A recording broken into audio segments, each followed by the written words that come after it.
Scepticism and Conspiracy Theories. Hello and welcome, I'm DocTomPepper, and this is my video on skepticism and conspiracy theories, two of my favourite subjects. All through my philosophical life I've been most interested in the Scottish Enlightenment philosopher David Hume, in particular his epistemology, his rigid system of skepticism, of doubting every single truth claim that might be put before you, so you never make a false claim, you're absolutely sure about what you know and what you don't.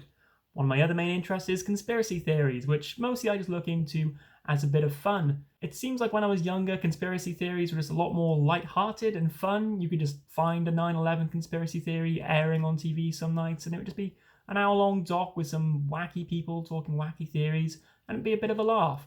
A good conspiracy theory is kind of like a puzzle or a riddle where you put the pieces together, and when it all works, you can feel like you've uncovered some secret truth about the world, which is a very powerful thing. So I wanted to combine my two loves here to tell you what the typical skeptical response to conspiracy theories should be. The general goal is to show that conspiracy theorists and their critics sometimes lack this sort of skeptical consistency. They tend to pick a team, they're either with the mainstream or against the mainstream, and then they kind of put more doubt onto the other side's claims than they do their own. So here I want to show that that's a bad idea, that won't get you to truth the way presumably conspiracy theorists and their critics do want to find the real truth, and that what will get you the truth is a consistent, rigid system of skepticism. Here's the basic layout of the argument. I'll be going into many more points than this, it's a general overview of the topics, but here's the argument if you're going to break it down. And this reinforces what I was saying in the Intro to Critical Thinking video. This is how you can lay out all arguments in terms of premises and conclusions. So I've done that here in a very simple way to further illustrate that point. So premise one will be the principle of skepticism, which I'm going to define in this video, but not really argue for, since this is a video for skeptics and what the skeptical view on conspiracy theorists should be. So you can accept or reject this. In a more detailed argument, I would argue for the truth of it. But here I'm just going to assume it's true, and if you're skeptics, you can be on board with the argument. Premise 2 will then be that truth claims by governments and the media are open to doubt. I'm going to provide some evidence for this claim since it might be contentious, and this will get us to the conclusion that the rejection of mainstream narratives is justifiable. And what follows on from that is that you shouldn't dismiss any conspiracy theory out of hand just because it's a conspiracy theory.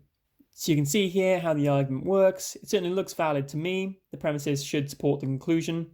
And I'm going to do some work now to prove that the premises are sound, which means that altogether the argument is a good one and the conclusion should be true.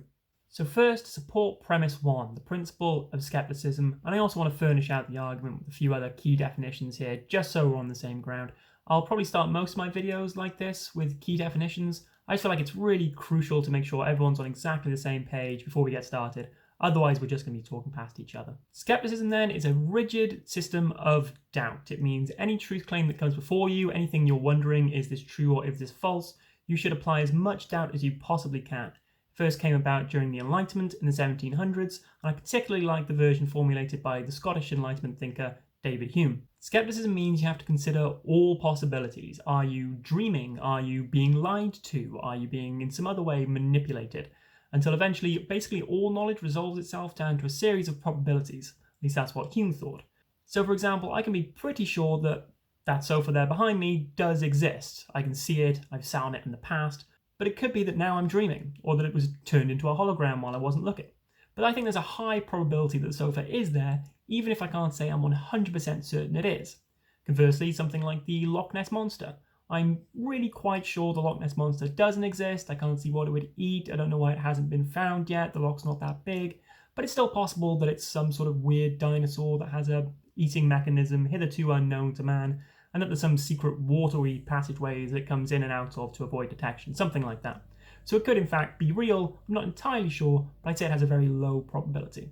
Once you're a skeptic, all things become like that. It's either very likely or very unlikely, but it's hardly ever completely surely true or completely surely false. One really interesting point of comparison between our times and the 1700s when Hume was writing is the difference in information. And does that really make a difference to our knowledge? Hume's knowledge would have come from his senses, what he could see and smell and feel, and from word of mouth, both from people around him and from contacts across Europe and maybe further across the world. Certainly people could have had contacts further across the world at that point. Nowadays, obviously, you have the internet. You can go on Twitter and see what people all around the world are saying and making truth claims about at any one time. So there's way more information out there, but also way more misinformation. It also feels like information is becoming a lot more politicized.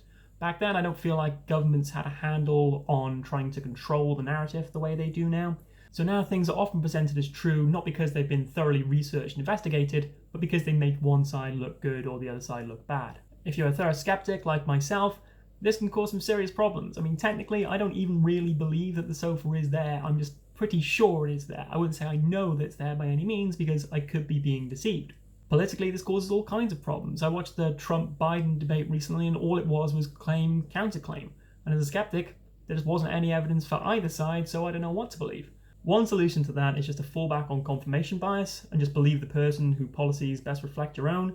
But that's not really a good way to arrive at the truth, which as a philosopher is what I'm interested in. One thing Hume makes clear in his writing that I want to make clear here as well is that skepticism isn't just about finding the truth by filtering out facts. It's also a morally good way of conducting yourself because it's kind of an intellectual modesty, an admission that you can't know everything and that there'll always be more doubt because you can just never quite be aware of all the possible alternatives to your own perspective. And if you're interested in learning more about skepticism, I will have more videos on the topic on this channel soon, but I do recommend reading Hume's Treatise of Human Nature. It's from the 1700s, so the writing might be difficult to get into, but I find he's a really fun read once you get past that hump. Of particular use here will be part 4 of book 1, where Hume lays out the skeptical theory in general. There are some other key definitions we need to nail down here, like what is a conspiracy theory? So I want to define a conspiracy theory not as a theory that just involves a conspiracy, since there are plenty of conspiracy theories that are accepted by the mainstream media.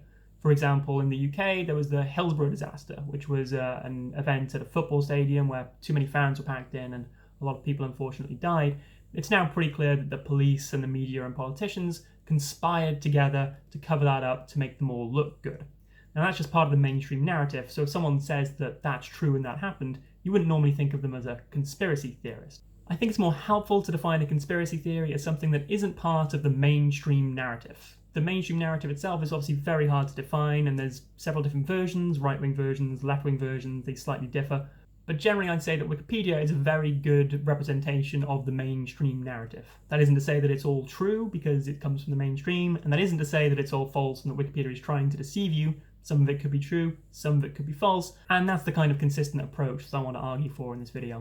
Another useful definition would be complicity theorist, which is a term for someone who believes all the events of the mainstream narratives and never questions any of them. And again, a part of the goal of the video is to show that those people are just as bad at getting to the truth of the matter as conspiracy theorists and nut jobs on the internet. The final term I want to get out of the way is the term debunking. I feel like this is becoming a bit of a meme recently. Wikipedia abuses the term horribly. They seem to think that someone denying a conspiracy theory counts as a debunking, even if they're denying a conspiracy theory that paints them as a bad person. To debunk a theory is to show without doubt that it's not true. Now you might have noticed there that without doubt is something that's going to be very tough to convince a skeptic of, right? Like a skeptic's always going to have more doubt. So it's actually very difficult to debunk even a crazy aliens cause crop circles kind of theory, because it's just very difficult to prove conclusively that aliens didn't beam down in the middle of the night and draw a circle in some crops for some reason. I now want to offer some support for premise 2, which is essentially my argument against complicity theorists. It just doesn't seem like in 2020 you can reliably believe everything that your government and the media tells you. I imagine we're all in a place where we realise that's true by now, but it's always worth just going over a few of the bigger examples just to highlight how far off the mark your beliefs can be if you just believe everything the government and the media tell you to believe. One of the big examples for me is the NSA spying on your emails. It feels like when I was younger, maybe my early 20s, it was just crazy people on the internet wearing tinfoil hats that said the government could or would spy on your emails. Then sometime under the Obama administration, it came out that it was all true. And as a society, we just kind of moved on from that. We just all accepted that that was happening. And the conspiracy theorists were completely right about it all along, it turned out. And they never got the plaudits they deserve, I don't think. More recently, there was the 2016 Hillary Clinton campaign, which conspired with the media to get good coverage and to feed her questions before the debates, that kind of thing. There's all the weird FBI stuff from the 60s and 70s, the MK Ultra stuff. I realise there's a lot about that. I'm sure a lot of it is just cranks on the internet, but some of it certainly seems to be true. Smoking being good, that's something you would have believed at one point if you just believed what the scientists told you, because from your perspective, that would have been the best information. There were the mythical weapons of mass destruction that got Britain involved in the war with Iraq back in the early noughties and probably destabilised an entire generation of kids trusting the government over in Britain. There's the constant Hollywood sexual abuse cover-ups. I mean, I don't think anyone really believes Harvey Weinstein was the only person performing abuse. It looks like a lot of people got away with a lot of stuff because of cover-ups. And if you're just going to believe the mainstream media, you think that was all there was to it. There were the myriad lies, conspiracies, and cover-ups that led to the 2008 financial crash, and the cover-ups that led to there being absolutely no reform after the financial crash. There was the Watergate scandal, and more recently there's been the NXIVM cult. Like, there was a time where if you accused them of being a weird satanic cult, you would have looked crazy. And that's because the evidence wasn't there. Now the evidence is there, but at all times it was true. Point being, people can sometimes think the true thing is false because they haven't been fed the right information, and most people get their information from the media and the government. One distinction I want to make really clear before we finish is that there is a difference between believing not and not believing. By which I mean you can reject the official mainstream narrative, but you don't have to embrace a conspiracy narrative to replace it. You can just say that you don't really know what happened there because you don't have all the information.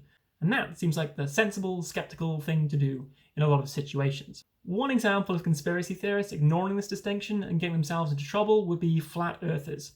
If you're the kind of person that just wants to say, I have a really high skeptical standard and I just don't believe the earth is round. There's not enough evidence out there to convince me yet that the earth is round. I'd have to go up into space and fly all around it for myself before I could ever be convinced. If that's your position, fine. But don't then go and embrace this flat earth theory which there's much less evidence for. That just doesn't look like you have a consistent standard, you just look like you want to be contrarian or you want to show the powers that be that you know better than them by believing this theory that really has nothing going for it. Again, if you want to reject the mainstream narrative that the earth is round, that's great, but don't then embrace another crazier theory just to show that you've got the inside scoop or something like that. You've got to apply your skepticism consistently. Stop believing the mainstream narrative, fine. Start believing wacky conspiracy theories, not always fine. Just throw up your hands and say you don't know. That's fine. So to draw this all together then, this has been more of a general talk about the two themes of skepticism and conspiracy theories in general. But the main points I want to drive home is that neither side has a monopoly on the truth or a monopoly on skepticism. There are complicity theorists who just believe everything they're told when they absolutely shouldn't because they're probably being lied to about something. And equally there are conspiracy theorists who are just desperate to stand out and not be had by anyone, and so they end up believing all kinds of rubbish that has almost no evidence going for it. What's important is maintaining a consistent, skeptical standard. If your government comes to you with a bad story that they don't have any evidence for, don't believe it. And if a conspiracy theory comes up online that has really compelling evidence you think really should be true, maybe start believing it. Maybe start thinking that it's possible. Don't write it off just because it's a conspiracy theory or it doesn't come from one of the alphabet soup news networks or something like that. Remember, there are plenty of things that are now completely accepted as fact that were once dismissed as crazy conspiracy theories. So for a really out there hypothetical example that was plucked off the top of my head, if your government has arrested, say, a really important, powerful person that lots of people probably want dead or to not be arrested anymore, and then your government tells you that that person killed themselves in their cell while they were on suicide watch, and there were two guards who were supposed to be keeping a check on him, but they fell asleep, and they would have caught it on security camera as well, but those cameras both malfunctioned independently of each other, so there's no evidence of the actual event having taken place. If, for example, your government was coming to you with a story like that, probably don't believe it, because there's just no evidence for it now, is there? There's like no independent reason to believe them on that, just because they're the government. Thank you for joining me for this talk through two of my favourite subjects. I will have more videos out soon. Please be sure to leave a comment if you have anything to add, like the video if you liked it, share it with anyone you think might be interested, and subscribe for more content. I hope to have more videos out soon analysing the 2020 presidential debates, as well as a video on ad hominems, where I'm going to take a look at the political YouTuber Vorsh and how he sometimes falls into that trap. Until then, see you next time. Have a good one. Bye.